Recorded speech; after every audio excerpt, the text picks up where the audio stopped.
From Sports Broadcasting Camp, welcome to Sports Broadcasting Center. For my partner, Ben Curtis, I'm Peyton Napoliello. The Phillies defeated the Atlanta Braves in an NL East matchup by the score of 10-3. Let's take a peek at the highlights. Game 1 of a 3-game set here at Citizens Bank Park.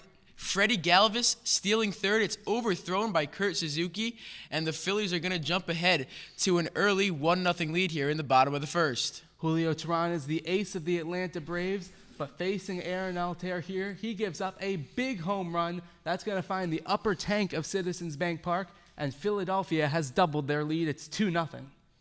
Teheran showing lots of frustration there. He's going to show more frustration here as Cameron Rupp says, I will match what Aaron Altair does, and sends this one into the seats as well and gives Philadelphia a 3-0 lead in the bottom of the fifth. Cameron Perkins shows that the team is winning as the Phillies let the fans know what type of game it is. Ty Kelly now up with Freddie Galvis at the plate. Ty Kelly running around first base. He's going to get all the way home after Nick Markakis is unable to make the play. Freddie Galvis is going to motor around to third, and on the throw, it's going to get away, and Galvis is going to score. It's 5-0 Philly here, and Philadelphia coasts to a 10-3 win. Staying with baseball, the MLB trade deadline passed at 4 o'clock Eastern time yesterday, and 2 marquee pitchers were moved. Sonny Gray was traded from the Oakland Athletics to the New York Yankees in exchange for Dustin Fowler, Jorge Mateo, and James Kaprielian. Yu Darvish was also moved to the Dodgers from Texas in exchange for 3 high-profile prospects. To football news now, the New England Patriots and Atlanta Falcons squared off for a Super Bowl matchup that was not to be missed. Let's see the highlights from Super Bowl 51 in Houston, NRG Stadium, and Devontae Freeman showing a little bit of energy here in the first play from the first line of scrimmage, and Atlanta is in business. They're unable to score on their first possession, but they made a nice drive to make a statement. Here is Tom Brady following Atlanta not being able to score, hands it off to LeGarrette Blount, and Blount loses the football. Atlanta jumps on top of it. It is recovered by Robert Alford, and Atlanta will retain possession. Not a great start for the Patriots here in Super Bowl 51. So Atlanta gets the ball back. Julio Jones is their marquee receiver. He played in a lot of big stages at Alabama. This is his first Super Bowl, but showing the strength as he goes over the middle near midfield for a big gain for Atlanta. Yeah, big-time play there from Julio Jones. Now Atlanta trying to put the first points on the board. It's Matt Ryan giving it to Devontae Freeman, who will dive into the end zone to put Atlanta ahead 7-0. Who's Austin Hooper? I don't know. He's just some tight end in the Falcons depth chart, but he scored a touchdown here in Super Bowl 51. It's 14-0. Here is Tom Brady, Mr. Perfect, never makes mistakes, but it's picked off this time by Robert Alford. Why do we know the name? Because it's the same man who recovered the fumble earlier in the game, and he showboats this one into the end zone, and all of a sudden, this is looking like it's going to be a lopsided Atlanta victory. New England looking for points before the end of the first half, though. Tom Brady, you can never count him out, and here he's going to find James White. Remember that name. He had a huge game, and he gets down inside the 30-yard line right before halftime for New England. So after White's big reception, it's the man with the iron leg, Stefan Gostkowski, who has nailed 20 straight postseason field goals. And after this one, it's going to be 21 straight, and New England trails 21-3 at the half. After Taylor Gabriel welcomes Malcolm Butler to the second half, the Atlanta Falcons are in business, and Tevon Coleman is going to get in there for the end zone, 28-3, and Atlanta has a huge advantage. Atlanta on top here, looking like there's going to be no turning back, but Tom Brady says, wait, I am the greatest quarterback of all time, and he dives in and gets the 20-yard run for the first down. And now Tom Brady to that man that we were talking about before. James White makes one move and dives into the end zone. We have a ball game. It's only 18 points, 28-10 towards the end of the third quarter. Here is Dante Hightower on that defensive presence. It is Matt Ryan, though, who is going to snap back, and there he is. Dante Hightower hits him, ball's loose, picked up by the Patriots, and they are going to retain possession.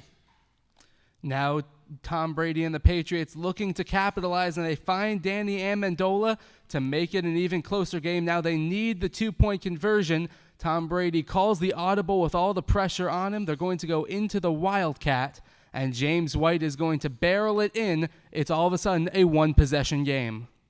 Matt Ryan trying to answer what Tom Brady and the Patriots did on the last possession. It's Matt Ryan snapping back, looking to throw, scrambling a bit, and he finds Julio Jones, who makes the toe tap grab. The ref comes over, says it's a catch, and Julio Jones showing why he is a top 3 receiver in the league. 1 foot down, 2 foot, holds on to the football. One of the greatest catches that we will see in Super Bowl history.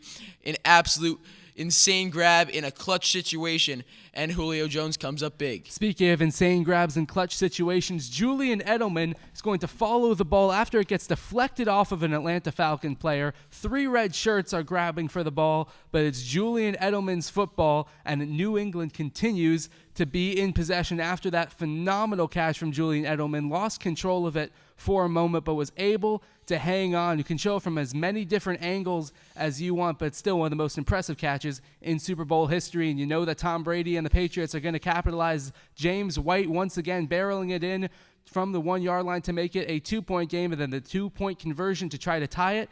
Danny Amendola on the bubble screen. All this guy does is make catches and make plays in the Super Bowl. It's all tied up at 28. Of course, the New England Patriots won the coin toss. Is that going to be the only thing they won in this game?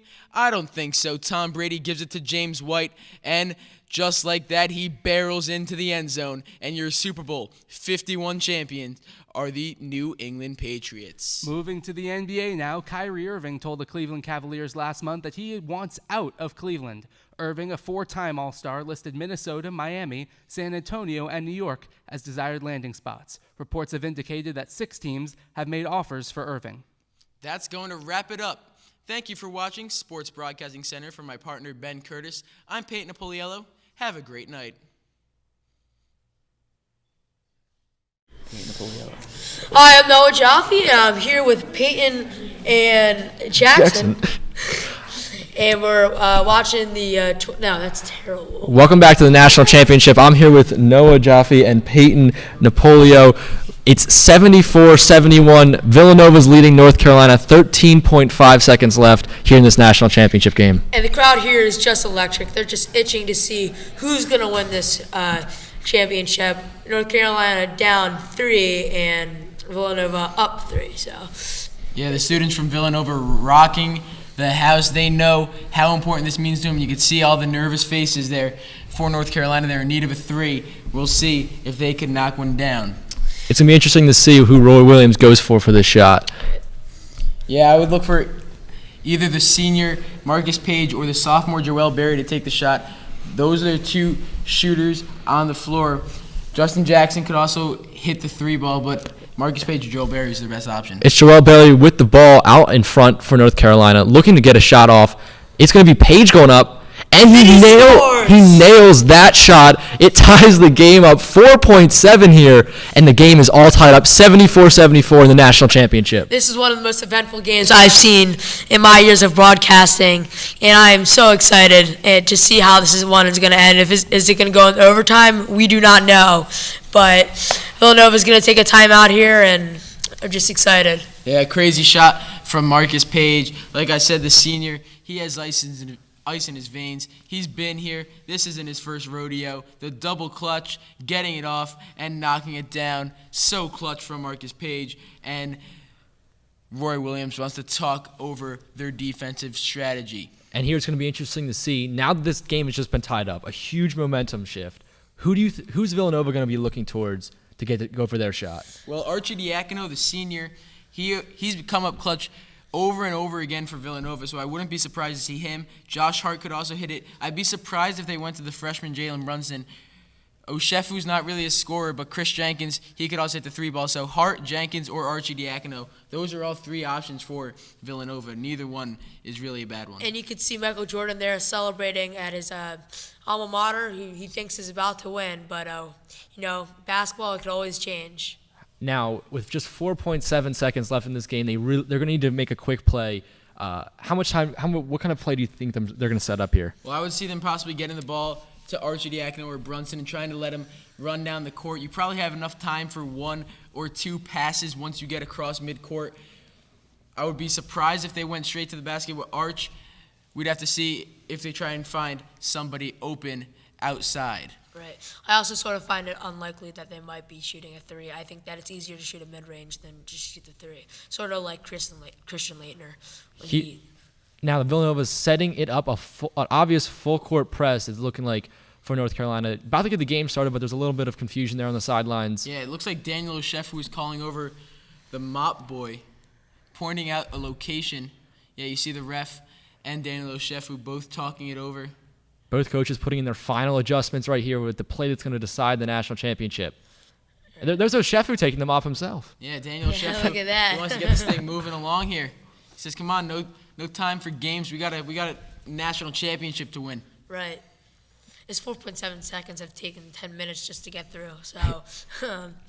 But now it looks like we're finally ready. O'Sheffu coming back onto the floor. Both these teams setting up Roy Williams, Jay Wright, 2 legendary coaches, and 2 teams that have had some great seasons. Checking the ball in here, it's Arcidiacono taking up the floor. Diacono coming up to about the 3-point line. Toss off to Chris Jenkins. Up! He scores! It's good!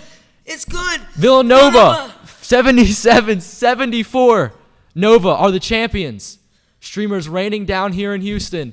Villanova's on top. Villanova, look at that. That was one of the greatest plays I've ever seen in my history of broadcasting. Villanova, congrats to them, the 2016 champions. Unbelievable. Villanova suffered a tough loss in the Big East Tournament Championship to Seton Hall. They get the victory in the national championship against North Carolina. Thank you very much. I'm Noah Jaffe. I'm Peyton Napoliello. I'm Jackson Neal. And thanks for watching. Welcome back to the national championship. We have Villanova and North Carolina going at it here. Nova up 69-64, 2:20 to play here. Chris Jenkins at the line for a 1-and-1. So he is off the mark. Rebound is corralled by Bryce Johnson. Here comes the Tar Heels. Ball in the hands of Joel Berry. Makes a move. Drives in. Off the mark. Rebound O'Sheffu. That was a big missed opportunity for North Carolina. They cut the lead all the way down from 10-5, but they couldn't make it one possession. Arcidiacono with the ball near midcourt, guarded by Joel Berry. Passes along the wing. Down low, it's Hart. Hart is fouled. Can't finish, but he'll head to the line to shoot 2.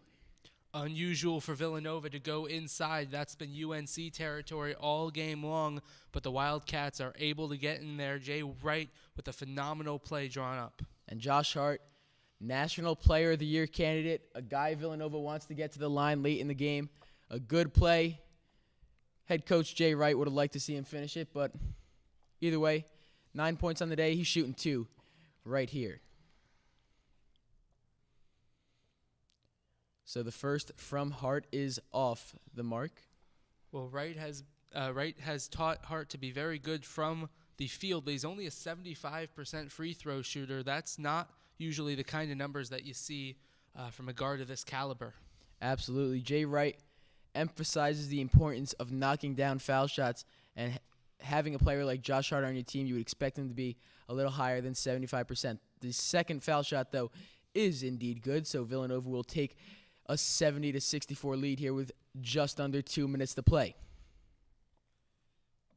Top of the key, it is Marcus Page. Makes a move. Here goes Page.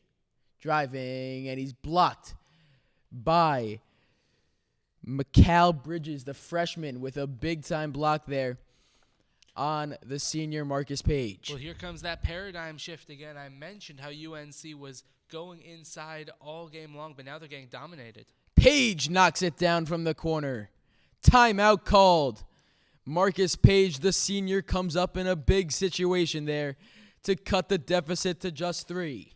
Well, it's been those seniors all game long and all season long for North Carolina. Bryce Johnson and Marcus Page, the 2 seniors, have been phenomenal all year. Johnson, the leader in points per game and rebounds per game for this Tar Heel squad, and they've been carrying UNC all the way. Marcus Page with the big shot.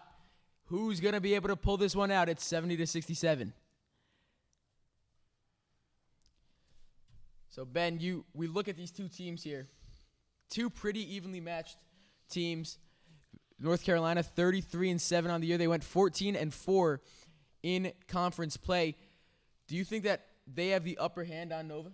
Well, I think Villanova has the upper hand just because of the momentum. A 44-point win in the national semifinal, that gets you all the momentum that you need. So I think that Villanova's feeling pretty good about themselves. They beat a powerhouse like Oklahoma in that national semifinal. I think they have the confidence to take this all the way. Absolutely. Villanova's last loss was to Seton Hall in the Big East Tournament Championship.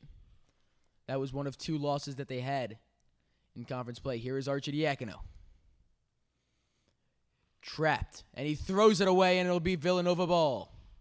The trap there from North Carolina pays out big time, and it's Carolina ball. Check that. Unusual from Arcidiacono, the senior, to make such an immature move. He had options open, but looked to go inside. It cost him dearly. Arcidiacono, not one to usually make mistakes. Villanova knows him as Mr. Perfect. Not so perfect on that position. There's Bryce Johnson down low off the bank and in. And this is a 1-point game. A minute to play here in the national championship. Bryce Johnson, the senior, with 14. And that's going to be another timeout. How these two head coaches manage their timeouts will be extremely important. Got Roy Williams on one side, Jay Wright on the other. Two guys that will both eventually be in the National Basketball Hall of Fame. And is that exactly as you said? These two guys know how to manage their timeouts correctly. You see North Carolina with 2 timeouts left, Villanova with 1. They know that they need to have these timeouts here near the end of the game. That's what they are doing right now, and it's paying off for them. It's 70-69. We have ourselves a dogfight here. Well, North Carolina, remember, was down 10 earlier in the game. They've managed to climb their way back to make it a 1-pointer. Both teams are in the double bonus, so this could turn out to who hits their free throws. Absolutely. We got 60 seconds to play here. One team is going to be crowned national champions. Other team is going to have a heartbreaking defeat. It is Jenkins to inbound. Ball is in the hands of the sophomore Phil Booth. Now it's Arcidiacono with it, the senior. Gets a screen from Jenkins. Now Jenkins has the ball. Dumps it off to Booth. We got 10 to go on the shot clock. There goes Booth with 7. And it's going to be a push on Isaiah Hicks. A little bit over-aggressive there on the defense from Hicks. Obviously, late in the game, the tensions are high, but the upperclassmen really did not need to commit a foul there. Yeah, no need. You had them right where you wanted them. 7 seconds to go, but as you look at the replay, it looked like Hicks did play pretty straight-up defense. Had him a little off balance, I guess you could say, but for the most part, it kind of looked like it was straight up. A tough call to make, especially in this situation. Well, always difficult from a referee's perspective. You always want to get it right in those very, very difficult situations that can decide a national championship game. Phil Booth at the line, knocked down the first. He's an 87% free throw shooter. Phil Booth hasn't been the name that Nova has called all season long. Tonight, though, he has been their hero. He has 20. 72-69, 35 seconds to play. Ball in the hands of Joel Berry. Now it is Marcus Page with it. Behind the back, Page can't get it to go. Fight down low, rebound Page, and that time he's got it. 72-71, 22 seconds to play. Marcus Page showing what the weight room will do as he corrals the board and puts it back up. Well, that's North Carolina basketball. Get onto the boards and make second chance points happen. 14 seconds to go. Foul. Bryce Johnson.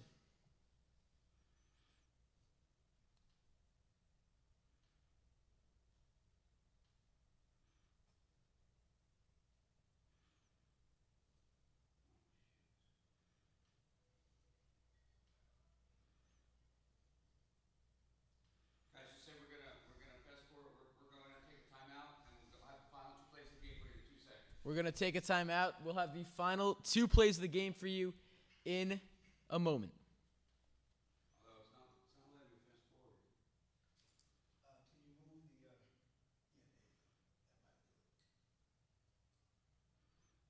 And now they're celebrating. Try dragging the little red bar. Talk to your pictures. If you see a shot of a girl that looks like she's about to break down because like there's just so much tension, say something about how this is agonizing for both sides. Okay. 1 point. Look, make sure you talk to your visuals. All right. That's the easiest thing to do in TV, and sometimes I think what people actually forget to do. Thank you. Yeah, thanks. All right, so we got it. Welcome back here. 74-71. You see the Villanova students. They're rocking this place.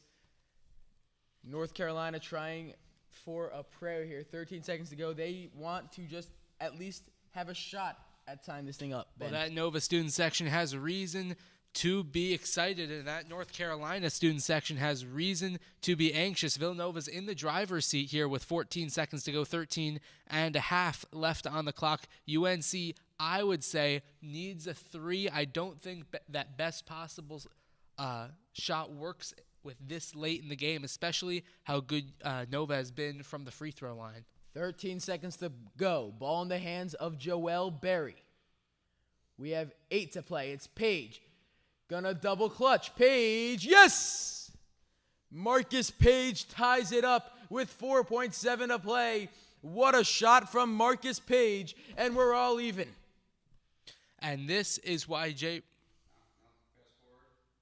Fast forward. 74-74 after the shot of a lifetime from Marcus Page. Villanova trying to get matched up. North Carolina trying to get matched up. 4.7 seconds remain. Jay Wright giving his boys a few final tips. Daniel Shefu is mopping the floor. Wants to get this game going just as soon as possible. The tension can only build from here, Peyton. Absolutely. Don't see that too often, a player taking the mop from the young kid there and mopping the floor. Like you said, though, he wants to get this game moving. He wants to set up the final play. Here comes Arch. It's Arcidiacono to Jenkins. Jenkins, yes! Chris Jenkins at the buzzer. And Villanova is your national champions. What a shot from Chris Jenkins.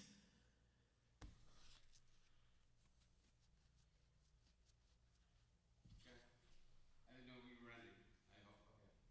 Okay. Just sign off. That's all, folks. Villanova is your national champion, 77-74. I'm Peyton Napoliello. Ben Curtis, thank you for watching.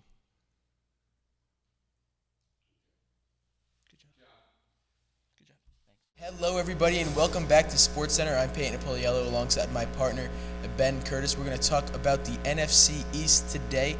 Ben, how do you see Des Bryant doing for the Cowboys this year after having quite a down year last year? Well, I think Des is only as good as the balance of the attack of the Dallas Cowboys. I think it is very important for Des that Ezekiel Elliott and the Dallas Cowboys ground game is going strong, because that offense needs to be balanced. With that offensive line, they have the chance to be one of the best in football. Do you see Ezekiel Elliott getting suspended for Dallas to start the season? And if he does, how much does this factor what Dallas does throughout the year? Well, I think he'll be suspended for one game, and I don't think it'll be that much of an impact for Dallas, but I do think that it's going to throw Dak Prescott right into the middle of the fire in game one. Without that strong play from Ezekiel Elliott, he will have to use his other options. I think it will be a very good test for the sophomore. And for the New York Giants, Odell Beckham Jr., 2 career years for him to start his NFL career. How do you see him doing this year, and what do you see the Giants doing in general? Well, I think the Giants are going to be the best team in the NFC East this year, and I think Odell Beckham Jr. is going to have a phenomenal year with Eli Manning throwing to him. I like the balance that Sterling Shepard provides in the wide receiving core. I think Odell Beckham Jr. is going to have a phenomenal season this year. We have some breaking news coming in here to ESPN. The International Olympic Committee has changed their mind and taken away Los Angeles as the host city for 2024. Sydney, Australia will now host. This is some big news. The Olympics, one of the biggest events in the entire world. Everybody watches it. It's upsetting now, but the city of Sydney, Australia has to be thrilled that the Olympics will be coming there in 2024. Absolutely. They did a great job with it back in 2000. That was the start of Michael Phelps and his rise to fame. The United States is most likely going to host, in large part, the World Cup in 2026. All sorts of financial questions about how they're going to do that. They're hosting 60 of the 80 games. That's the proposed bid that is likely to be green-lighted by FIFA. But here with the International Olympic Committee, they clearly saw something in Los Angeles that they didn't like. Remember, Boston earlier had a 2024 bid, but they pulled out. So Los Angeles, once again, the United States unable to secure an Olympic bid. Quite upsetting for the city of Los Angeles. The city of Australia, though, very, very happy about this news. That's all the time we have for today. Thank you guys for tuning in. We're going to go to commercial. Australia, your 2024 host city for the Olympics.